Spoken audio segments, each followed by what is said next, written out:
मुस्लिम league नून की रहनुमा मरीम नवाज ने कहा है कि बकौल तोशा खान के 60% काबीना जमानत पर है, तो कान खोल के सुन लो। बहुत जल्द तुम समेत तुम्हारी पूरी साबिक काबीना पकड़ी जाएगी और इनको जमानतें भी नहीं मिलनी इंशाअल्लाह। हमें तो झूठे मुकदमात और इंतकाम में पकड़ा था, तुम्हारे मुकदमात बड़े जराइम और नाकाबिले तरदीद शवाहिद पर होंगे।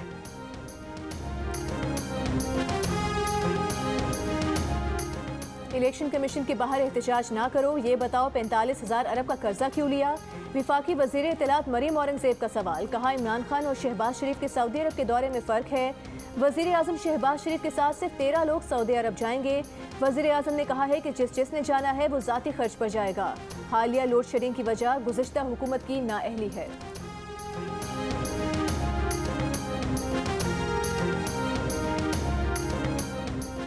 मुल्क को खूनरेजी और खाना जंगी से बचाना है तो 30 मई से पहले इंतखाबात का ऐलान कर दिया जाए। शेख रशीद की वार्निंग, कहा इंतखाबात का ऐलान ना हुआ तो इमरान खान ऐसी कॉल देंगे कि सारी कौम इस्लामाबाद में होगी। शिबली फराज ने कहा कि हुकूमत में कोई अखलाकी जुर्रत नहीं, जहाँ 4 लोग देखें कि कांपे टांगने लग जाती हैं।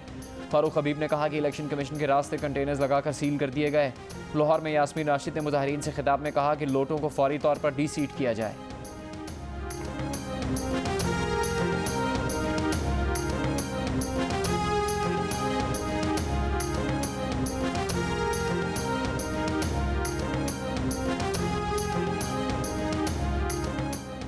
फॉरेन फंडिंग केस में क्यों मुंह छुपा रहे हो? हाथ और दामन साफ है तो रसीदें दिखाओ। उम्मीद है इदारे ब्लैकमेलिंग में नहीं आए, आइन और कानून के मुताबिक फैसला करेंगे। नून लीग के रहनुमा एहसन इकबाल का पीटीआई को जवाब। वज़ीर इत्तलात मरीम औरंगजेब ने कहा कि इलेक्शन कमीशन के सवाल पर इल्ज़ाम लगाओ, घेराव की धमकियां दो, 8 साल भागते रहो। इमरान साहब इलेक्शन कमीशन में फॉरेन फंडिंग के सवालों के जवाब दें। पीडीएम तर्जुमान हाफिज अब्दुल्ला का कहना है कि चीफ इलेक्शन कमिश्नर के खिलाफ मुनज़्ज़म मुहिम इमरान एंड कंपनी के लिए मजीद मुश्किलात का बाइस बनेगी। वक्त आ चुका है कि इलेक्शन कमीशन साबित करे कि वो आज़ाद और खुद मुख्तार इदारा है।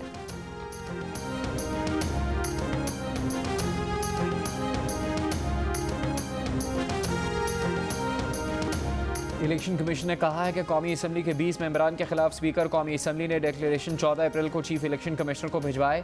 इन डिक्लेरेशन पर इलेक्शन कमीशन में समाअत 28 अप्रैल को होगी। इलेक्शन कमीशन डिक्लेरेशन मौसूल होने के 30 दिन के अंदर इन पर फैसला करने का मजाज है। इलेक्शन कमीशन के जारी इलामी में कहा गया है कि सूबाई असम्बली के 26 मेंबरान के खिलाफ स्पीकर पंजाब असम्बली ने डिक्लेरेशन 20 अप्रैल को चीफ इलेक्शन कमिश्नर को भिजवाए। इन तमाम मेंबरान को 6 मई के लिए नोटिस जारी कर दिए गए हैं।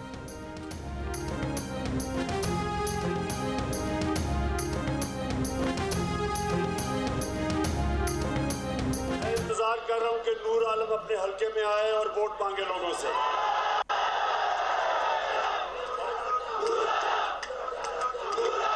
जिधर जिधर ये लोटे जाएंगे वोट मांगने के लिए, मैं इंतजार कर रहा हूं कि इनके लोग, इनकी आवाम इनसे क्या करेगी, मैं उसकी इंतजार कर रहा हूं। इमरान खान बामुकाबला नूर आलम खान इंतजार कर रहे हैं कि नूर आलम खान अपने हलके में आकर लोगों से वोट मांगे। पेशावर में कारकुनों से खिताब के दौरान इमरान खान का चैलेंज। तहरीक इंसाफ के मुनहरिफ रुकन नूर आलम खान ने इमरान खान का चैलेंज सामने आते ही अपने हलके की तस्वीर शेयर कर दी। तस्वीर में साबिक वजीर आजम इमरान खान को टैग करते हुए कहा वो अपने हलके में जाते हैं क्योंकि उनका घर विरासती है, कोई तोहफे में मिला हुआ घर नहीं।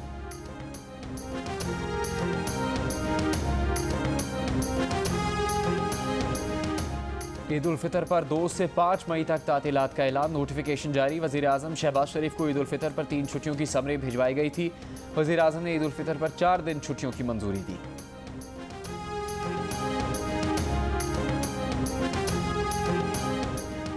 मुल्क के मुख्तलिफ शहरों में लोड शेडिंग कम न हुई, सहरी इफ्तार और एहतिकाफ में बैठे अफराद की मुश्किलात बरकरार। लाहौर समेत पंजाब भर में घंटों बिजली गायब होने से शहरियों का बुरा हाल। देहात और छोटे शहरों में लोड शेडिंग का दौरानिया 10 घंटे तक पहुंच गया। कराची में लोड शेडिंग से मुस्तस्ना इलाकों में बिजली की आंख मचोली जारी। हैदराबाद के बाजारों में लोड शेडिंग से ईद के रंग फीके पड़ गए। कारोबारी तबका और ताजिर बरादरी मुश्किलात का शिकार। बलोचिस्तान के देही इलाकों में 18 घंटे और कोयटा में 8 घंटे तक बिजली गायब। के इलेक्ट्रिक की कराची में गैर एलानिया लोड शेडिंग की तरदीद। तर्जुमान ने कहा कि पॉलिसी लोड शेडिंग जारी है, इन्हिसार इलाकाई नुकसानात और चोरी की शरह पर है।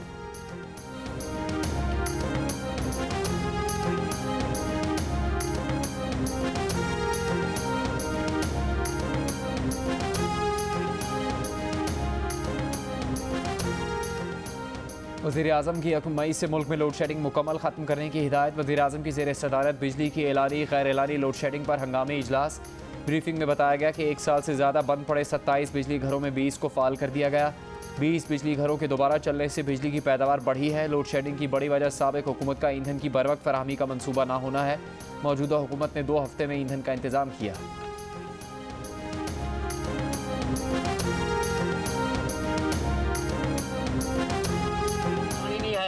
डीजल बहुत महंगा है, ब्लैक मिल रहा है, 70,000 किलो की मुशायरी है, हम कहाँ जाएं? सबको कागज भाई दे रहे हैं, बस पूरा शहर में सबको 5 लीटर तेल ही मिला। लाला ना तेल मिलते ना पानी है, ना पानी मिलता पे ना डीजल मिलता पे, ऐसे किधर जाएगा?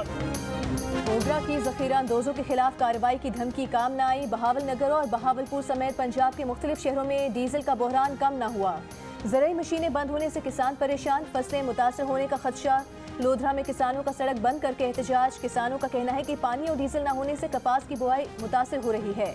ओगरा ने ऑयल मार्केटिंग कंपनीज को पेट्रोलियम मसनूआत की दस्तयाबी यकीनी बनाने और जखीरा अंदोजों के खिलाफ कार्रवाई की हिदायत कर रखी है।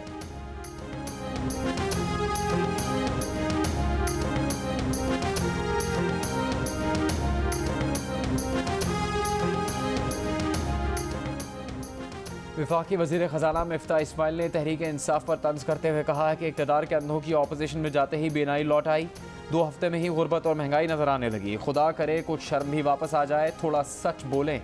IMF से सख्त मुआहदों का जिम्मेदार इमरान खान को करार दे दिया। कहा कि महंगाई, लोड शेडिंग और मुआशी तबाही इमरान खान और उनकी टीम लाए, हम इसे ख़त्म करके दम लेंगे।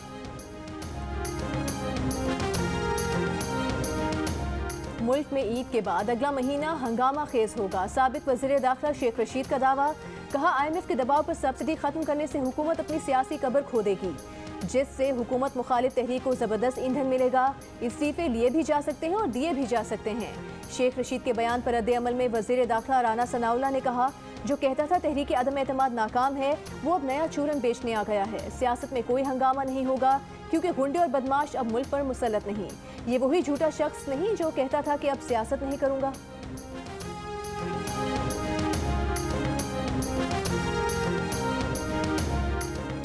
साबिक वज़ीर ख़ारजा और तहरीक इंसाफ के रहनुमा खुर्शीद कसूरी की जियो न्यूज़ के प्रोग्राम कैपिटल टॉक में गुफ्तगू। कहा, चीनी बाशिंदों पर हमला सोची समझी साजिश है। इसमें भारत का हाथ नजर आ रहा है क्योंकि भारत बलोच अलहदगी पसंदों की हिमायत कर रहा है।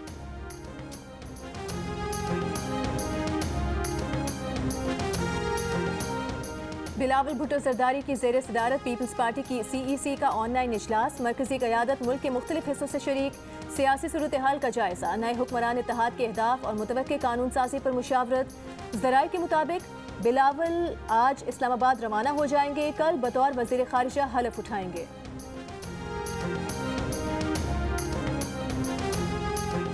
सिंध हाउस हमला केस में PTI के अरकान कौमी असम्बली की जमानत मनसूख। इस्लामाबाद हाई कोर्ट में MNA अताउल्लाह और फ़हीम खान को पुलिस ने कमरा अदालत से गिरफ्तार कर लिया।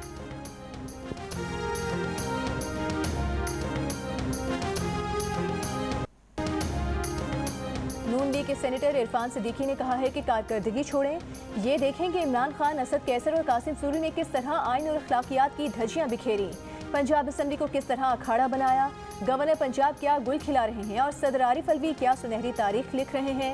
याद रखिए, इन सब ने आइन से वफादारी का हलफ उठा रखा है।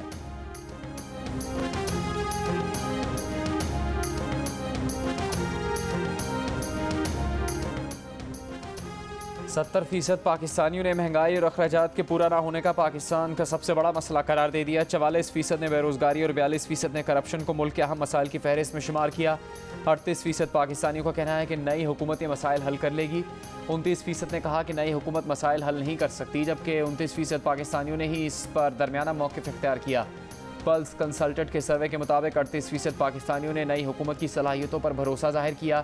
51% पाकिस्तानियों में अगले 4 से 6 में नए इंतखाबात के लिए पुरुमीद नजर आए।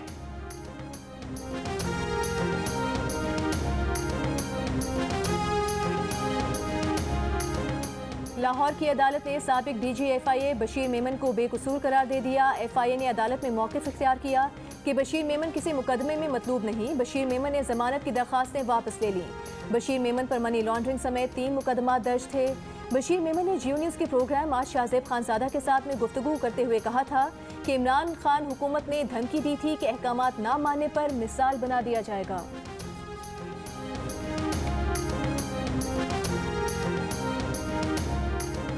ट्विटर दुनिया के अमीर तरीन शख्स एलोन मस्क का हो गया। एलोन मस्क ने ट्विटर को 44 अरब डॉलर्स में ख़रीदने का मुआहदा कर लिया।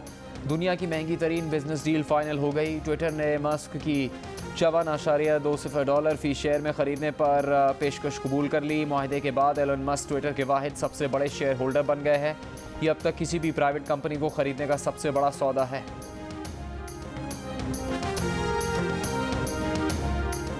अमरीकी जरीदे फोर्ब्स के मुताबिक भारतीय ताजिर और अडानी ग्रुप के मालिक गौतम अडानी दुनिया के 5वें और भारत के अमीर तरीन शख्स बन गए हैं।